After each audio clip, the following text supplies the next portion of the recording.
All right. Welcome to Stretch and Roll. My name is Ken. Today we are going to need a mat and a foam roller. I will use the white one because I like a black attire and the white works better so you can see everything that's going on. Foam roller is needed if you have a small ball as well. You can replace like a tennis ball, lacrosse ball, or even softball. Even seen sometimes using a basketball. But you can replace the foam roller with the ball. It would just be more specific to that area. But the foam roller is our myofascial release technique of choice for this stretch and roll class. Okay, so we're going to go, we're going to just switch it up because most of the time I go head to toe. Let's go toe to head because why not, right? Let's go something different. Um, we are going to start at the calf then. We're going to come down to the ground. And again, if you had the ball, you could put the ball under and roll this. If you have the foam roller, we're going to rest on the hands here. We're going to put the foot down and we're going to roll straight out. All right, let's go ahead and start rolling. All right, just want to make sure. Okay, make sure you guys can hear me. All right, so right here, we're rolling out. And with the calf roll, remember, tilt the foot outside, roll on that outside of that calf. The outside is only going to be almost the front of the calf. Ooh, find a little bit in the meat of the calf. Good. If I haven't explained before, the white one that I use is more of a low density foam roller. Just got a little more pressure. Whereas the black ones are usually a high density foam roller, meaning a little bit more pressure on the body. Let's go ahead and switch the calf. Good. So I like to start with the calf up. Remember, you can put your butt down in between if you're feeling like you have too much on the shoulders, or if it really wants to roll on me. And if you really find a spot and you can keep your butt down, like right here, I can find a little myofascial knot that I can just roll like this. I can even put my foot over and roll it like this, and I'm not even actually leaving the ground. So there's sometimes if you find the right knot or where it is, you don't actually have to do the big up and roll. All right. Hamstring's not going to be much different. We're going to go right to that one leg, and we're going to go rotating the foot. Get the big part of those hamstrings. You could do both legs here. I like singling out these. The only one that I really like putting both together for is the quads, which we'll get to on the flip side. Excellent. And if, as I've explained in the past, what we're looking for is about 8 to 10 rolls, 30 seconds, no longer than a minute on each side. You could go over a little bit on the rolls, but a minute's probably the most you'll want to get, probably a minute or 15 rolls at the most.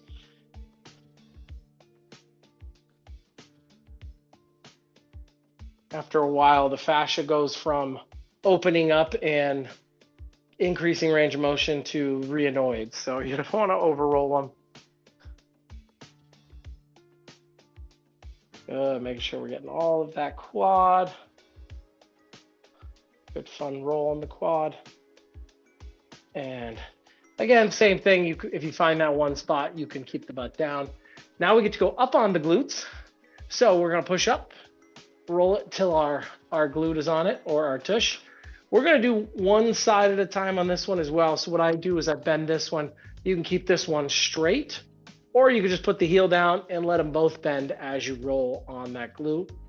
Doesn't really matter if it's straight. If you're in socks and they slide fine, straight is okay. It will tighten the hamstring a little bit and pull on that glute a little bit more. It'll give a little bit more tension when you're rolling over it, but not a ton. So if it's more comfortable like this, that's fine. While we're on this side, let's go ahead and take that left leg, put it up on the right knee, and then lean over just a little bit. We're going to get that glute medius piriformis area.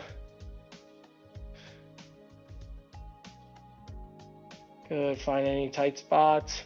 Remember, with tight spots, hold for 3 seconds, and then consume it, and back to rolling. Let it just kind of press out. Good, good.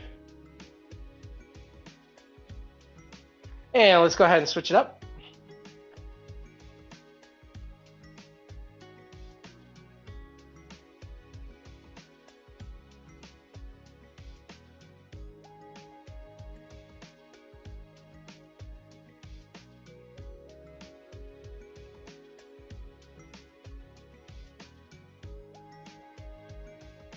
Good, good, good. And when you are ready, let's go ahead and cross that leg.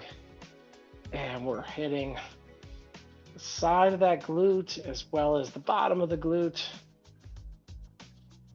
Kind of leaning towards the foam roller and then back on the glute. Can even go to that kind of high glute area.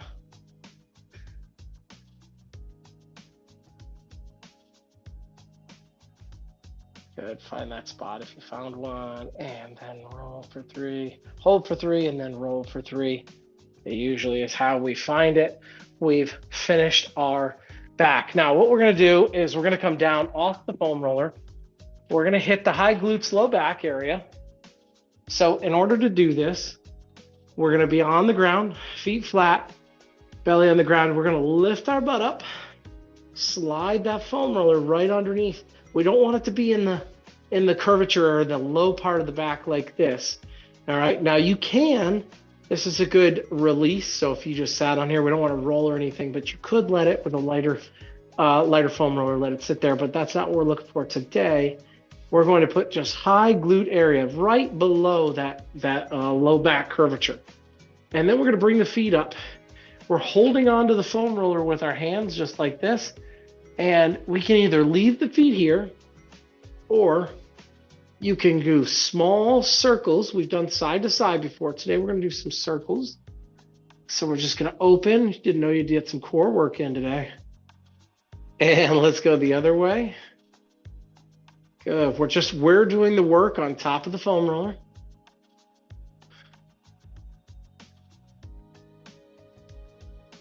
Good. And now right here, let's just hold. We'll go side to side 3 times on both sides. 2, 1 more each side. Excellent. Let's go ahead and put the feet back down. And then let's go ahead and stretch one more time. You're just going to pull it to that lower back.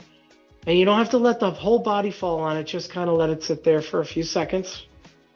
3, 2, 1, and very good. Let's roll it out and sit back up for me. All right. We're going to come mid back now. So mid back is above that lower back curvature. And we're going to lay right on that mid back, and we're going to do the same thing. We're going to lift our glutes up. This time we're going to walk our feet out so that the foam roller rolls right under the mid back to base of the neck. That's what we're looking for. Hands support the neck. You can tuck the elbows in or leave them nice and open. Excellent. And don't be afraid to walk the feet around to find that perfect spot where you can go all the way to mid back, all the way to neck comfortably. Again, if you get a little tired, put that butt down. Go to the end, put that butt down. Even in the middle, put that butt down, fix the feet. A lot of different ways you can foam roll to make it work for you. Let's go ahead and extend this arm out. And we're just gonna lean over on that shoulder a little bit. We got our winged open shoulder, and now you're gonna bring that arm towards me. Same thing, roll it over, and then bring it down to here. And then one more time as we're rolling straight out. Let's go to the other side. Same thing.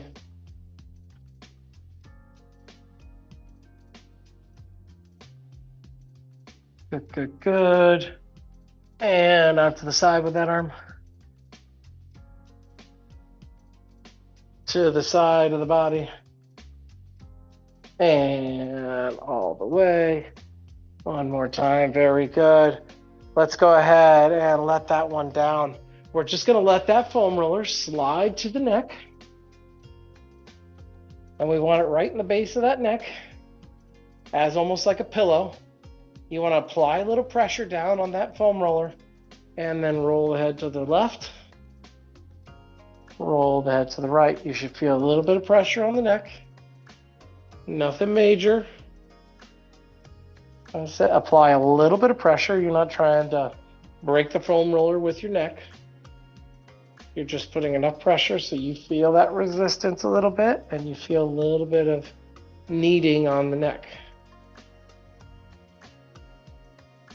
Okay, good.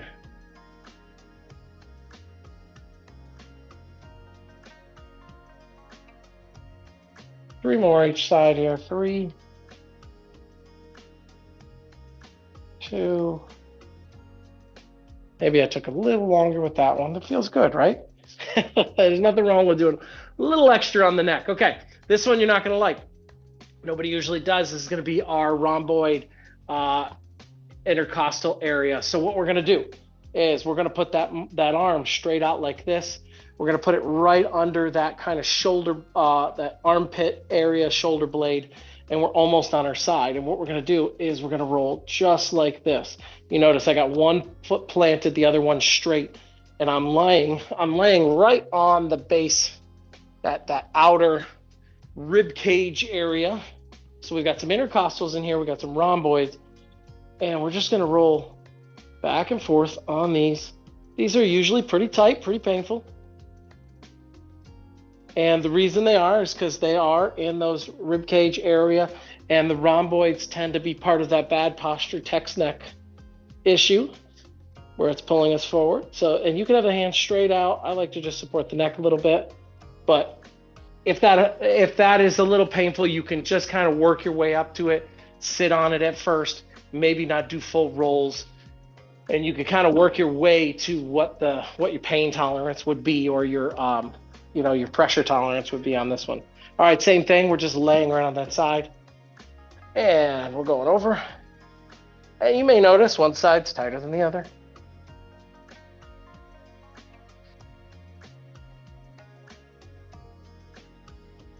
Excellent. And like I said, if you just need to sit on it and maybe just move. So if I wasn't rolling, if it was too much to roll, I may just sit here and then just pull a little bit more. That way I'm not like fully rolling on it, not getting too much into the weeds on the rolling, but I'm still feeling that pressure, still releasing that body. Okay, couple in the front, then we'll get to some great stretches. Chest is going to be up first. Chest is another awkward one because we're going to lay on it. If you by any chance have one of those balls, I recommend rolling the chest. But we're going to do it with the foam roller because that's what we showed up to do. All right, so with the chest, it's going to cross section, right? The chest muscles go this way. So we want the foam roller to go that way. So we're going to lay on it like this and then roll that way. So in essence, I put my chest right on here. Now, I should mention this first. I always mention after. If you have a little bit more mass in the chest or a little bit more tissue in the chest, start up here, roll this way. All right, that way it's not pushing and putting any pressure on the lower part of the chest. All right, and so what we're going to do is we're just going to put that pec right on top. Like I said, if you need to, you can go sideways with it. Still going to get the striations. Good, and then we go right to about front of the shoulder and over the chest. You'll notice I do have my butt up a little bit. This allows me to put a little pressure on it. If I laid flat, it'd be harder for me to roll, right? Because then I'd have to pull up through my core. So I just kind of go up on the knees. Creates that pressure. Good. Other side. Always got to do the other side. All right, find that good position for that pec. And rolling right over. And you'll notice even on the side one like this, you don't have to go anywhere. You don't have to go as far as you think. The pec is from that shoulder blade, the top of the shoulder, to about the nipple line. So for the body purposes, that's kind of what we're looking for. So mid-chest, upper torso, if you will. Find your good spots. Excellent. And then our last but not least section on this one is going to be the quads. This is one I like to do both legs. They tend to be a little bit more tight or sore than others. We're going to reach out, get into that forearm, and use the pivot of our elbows and shoulders to roll back and forth. This is another one. Kick those feet out. Feel those inner quads. Good. And then put the toes down. Meat of the quad. That front quad, that fun one.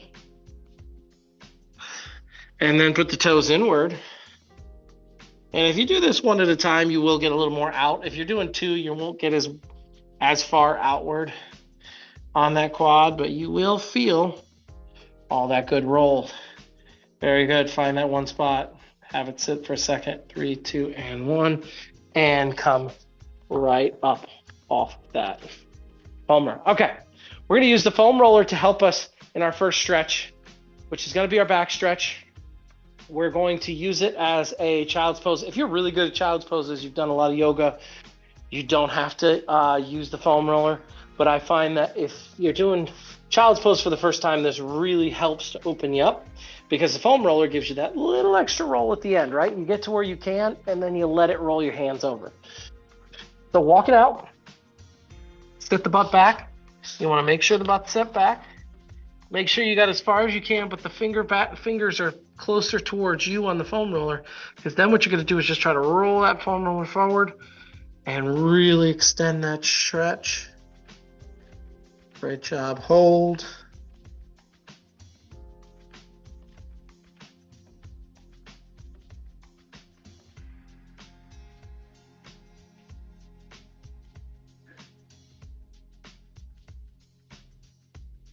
Three, 2, and 1. Bring it back up. When we're doing these stretches, we're holding them for about 20 seconds or so, 15 to 20 seconds. If you want to get even more flexibility out of them, I would recommend holding them for about 30 to 45 seconds, but just for making sure we keep our time frame, we want to keep that down a little bit here. We're going to go to the left now. So the idea is that this side is going to be a little more stretched. Hold. This one will be a little less time.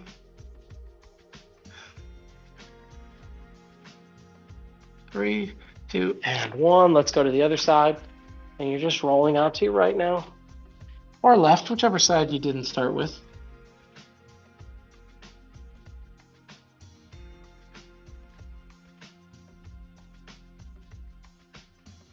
Three, 2, and 1. Excellent, excellent job with that. Let's go ahead and go down to the ground. We're going to get into the glutes now.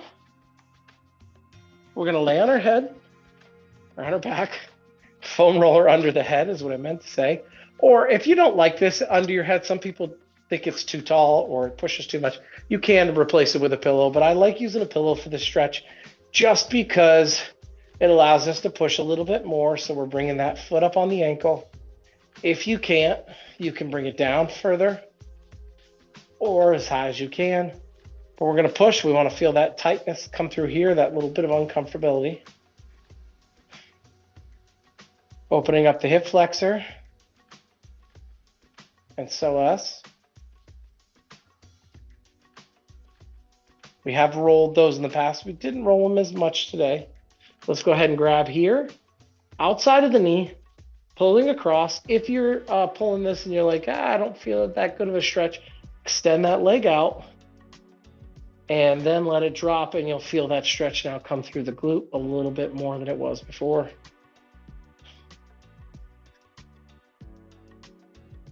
Three, 2, 1. Excellent job. Let's go ahead and switch it up. Here, press.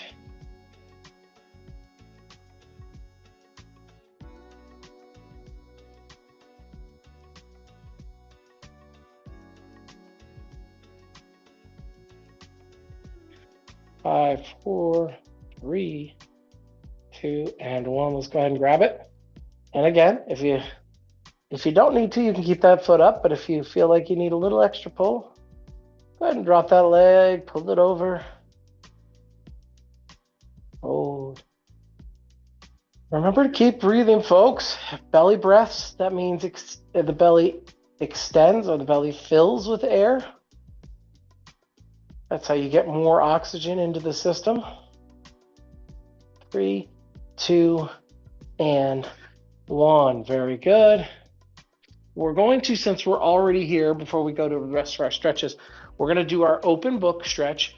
One of my favorites. It is an active stretch, and I'll tell you what I mean by that in a second, but we're going to bring the top leg all the way to 90 degrees. Bottom leg is straight. It can be floating around here. It may bend on you just because that's the body mechanics of it. But the head is just on the foam roller. This way it'll stay upright, or that pillow if you switch to a pillow. Hand is here. What I'm looking for is I'm going to go 5 times back and forth before I hold. That's the active part of the stretching. We want to activate it every time, trying to push it a little further, and then that 5th time we're holding for 10 seconds. Here we go. And open up. That knee's got to stay on the ground though, folks. 1. That's what makes it tricky. 2.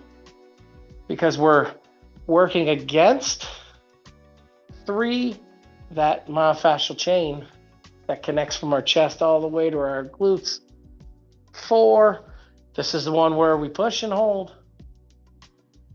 And 5.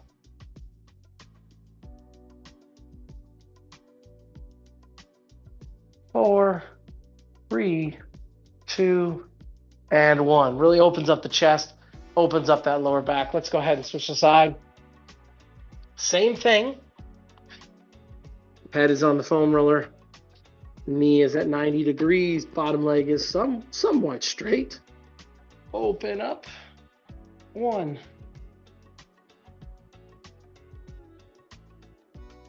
2. 3. 4. On the 5th. 5 and hold.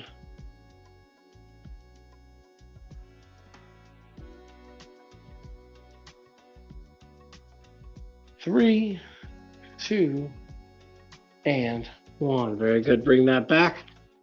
Excellent job on those. We are going to come up into a calf stretch. We're going to use a down dog version. You can do this up against a wall, up against a bed, things like that. The down dog version would be the hands are flat on the ground with the heels touching the ground, and we're going up into almost an apex or a TP kind of format. We're walking. Now you could do both like this. We're going to do one at a time so that we help our other one. We'll put a little weight on it. And we want to push our butt right up into the air, get that good stretch.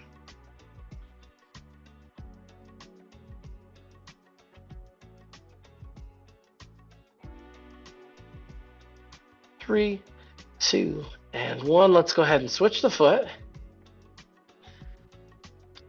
And if you want a little bit more, you can walk it out a little bit more. A little more hamstring, you can walk that toe in tighter.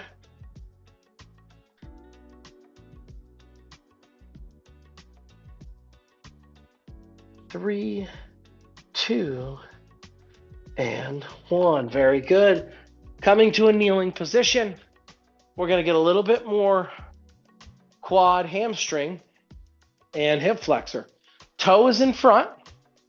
Knee is going to try to meet that toe so that you've got the knee back, and all you're going to do is push that knee forward. We're going to get into that hip flexor. We're going to get into the hamstring. If you want added hip flexor, you can actually lift that hand.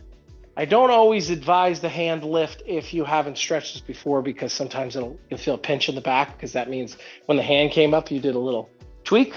So sometimes it's better to just lean forward on that knee, really get that good hamstring. Hamstring hip flexor area.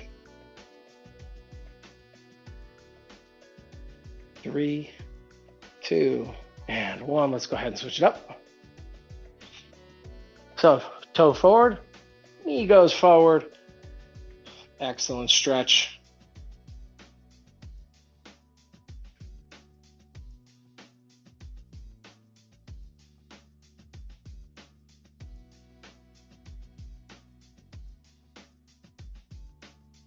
Good. How far could you push that knee forward? That's where you get that extra stretch in that hamstring. And hip flexor on the other side. Very good. Let's go ahead and stand for our last few here. We're going to take the hands, just cross them, or if you don't like crossing them, you can just hold one side or the other. But all we're going to do is push out. This is a little bit of bicep, tricep, and a little bit of shoulders and back. Good. I've seen some go to a flat back. That's fine as well. You'll add a little gravity to it. Whatever you're comfortable with, you'll get a little extra low back in there. 3, 2, 1. We're going to switch the pattern, and now we're going to either reach back as far as we can or grab those hands, pull on those shoulder blades. This is our chest. Now, one of my favorites for the chest, if you have a doorway, put that arm against the doorway here, the open area of the doorway is here, arm in, and then you step forward and it pulls that chest back. Really good chest stretch. If you're ever walking past your door, do one of those. Chest is very important, folks. We get a lot of tightness in the neck, a lot of bad posture forward, and we do a lot of pulling work and exercises, but we don't work out the chest. That means roll the chest and stretch the chest because we want that to match how much we're trying to pull back. That helps that posture. Very good. All right, so that's what we're trying to do. Let's just go ahead and cross the arm here.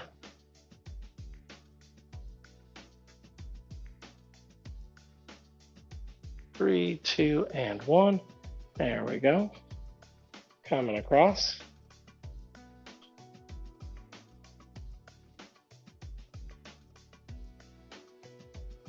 Excellent. Now, we're going to take the hands. We're going to do a little flexor stretch. So we're at the top of the hands for the flexor stretch. If you're at the hand here, you're not going to pull as much on those flexor tendons, so we want to be at the top of those fingers. Pulling there. Only pulling so that you can feel the good pressure. You don't need to over pull. 3, 2, and 1. And then we're going to be at the top of the hand now. Now we don't want to be on the fingers. And we want to be at the top of the hand, just above the knuckles. So we're at the knuckle line either way, but one way we're at the top, the other way we're under it. 3, 2, and 1. Let's go ahead and get the other side. Good to stretch out those flexor extensor tendons of the hand. We use those a lot. 3, 2, 1. Let's go ahead and switch it here. Holding that. Good stretch on that. Good extensor tendon. This is the one that gets irritated the most. This big tendon right here. Again, I love massaging this with a lacrosse ball. Even if you have a Theragun, something to that effect. Really good in between your day to just kind of hit that a little bit. And when I say hit it, I mean easy massage. You can even do self-massage. If you actually rotate it over, you can see the muscle here, and then you just take your fingers and you just kind of press them up and down. You'll feel that extensor tendon. That's the one that extends our wrist. All right, the flexors come this way, but that extends our wrist, and a lot of wrist work, right? Typing, mouse work, all that stuff. So what I sometimes do is I'll actually take this, apply that pressure, put a little pressure here, and then wiggle the fingers.